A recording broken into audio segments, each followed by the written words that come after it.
dans son objectif global, le projet GIP vise l'égalité entre hommes et femmes.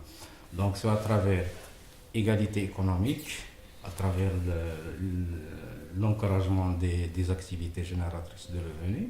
Et il y a un autre aspect donc, du monde économique, des entreprises, des intervenants dans le monde économique.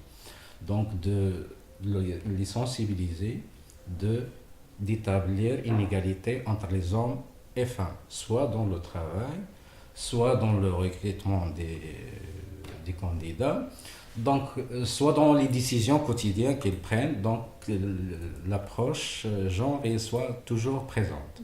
On essaye par ce biais de lien entre disons les divers pays disons du Maghreb, que ce soit le Maroc, la Tunisie et l'Algérie et l'Égypte, de pouvoir rassembler les efforts des personnes qui ont une autre perception de la femme. Parce que nous, on trouve que c'est très important, extrêmement important si on veut faire du changement.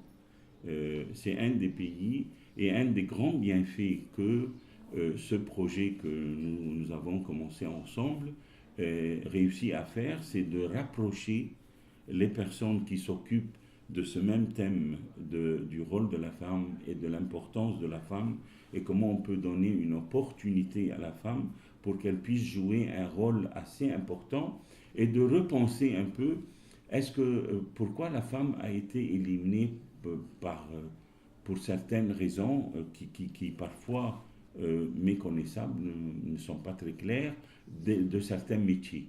On va voir qu'il y a une certaine ouverture parce que les gens commencent à penser. C'est ça notre rôle.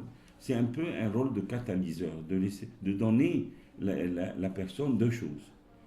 Une formation et, disons, le droit de l'expérience, d'expérimenter, d'oser de faire. Si on donne une certaine opportunité à la femme d'avoir la même formation, la même expérience que l'homme, on va voir qu'il n'y a pas simplement une égale, disons, un résultat, mais parfois les résultats sont extrêmement meilleurs. Après les changements qu'a connu le Maroc, surtout depuis la fin des années 90, la société a pris conscience comme quoi il y a un petit peu de discrimination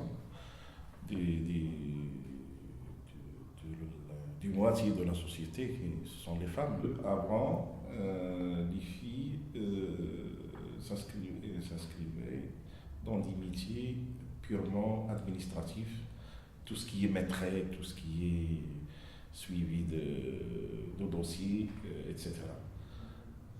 Récemment, on a constaté que les filles ont percé d'autres métiers qui demandent beaucoup d'efforts, à savoir des métiers de chef de chantier, des métiers de plomberie, des métiers d'aménagement de l'espace vert et tout ça. Donc, ce sont des métiers qui sont nouveaux par rapport au sexe féminin. De voir des femmes chefs de chantier, chefs d'équipe et tout ça avec l'esprit masculin qui gère le chantier, voilà, donc il y avait un petit peu de résistance. Donc les femmes doivent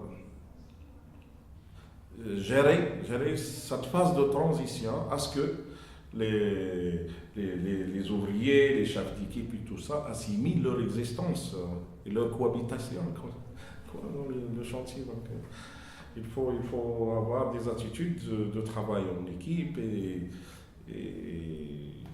comme ça, de s'imposer dans le travail. La société s'échange, c'est déjà échangé.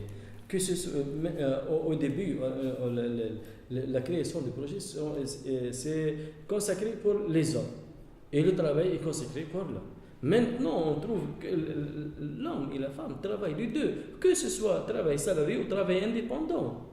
Bien sûr. Tous les gens, maintenant, ils pensent comment créer son propre ressource. Bien sûr. la femme, là, la moitié de la société, bien sûr, elle doit travailler. Et elle désire travailler, et elle nous oblige de travailler, bien sûr. Ils sont pleins de droits. Il n'y a pas une activité féminine ou masculine. L'essentiel, c'est un promoteur devant nous, un promoteur ou une promotrice, c'est les mêmes pieds d'égalité. L'État accorde les avantages, que ce soit un promoteur masculin ou une promotrice féminine. Donc, tous les gens sont égaux.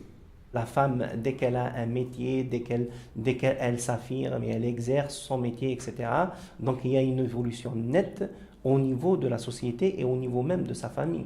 Donc là, à un certain moment, elle va prêter plus d'attention à l'éducation de ses enfants, à contribuer financièrement au développement de la famille et assister même son époux ou son papa. Donc, et là, on sent réellement qu'il y a l'épanouissement de la femme et à travers cet épanouissement, donc le développement de la société ou de la région.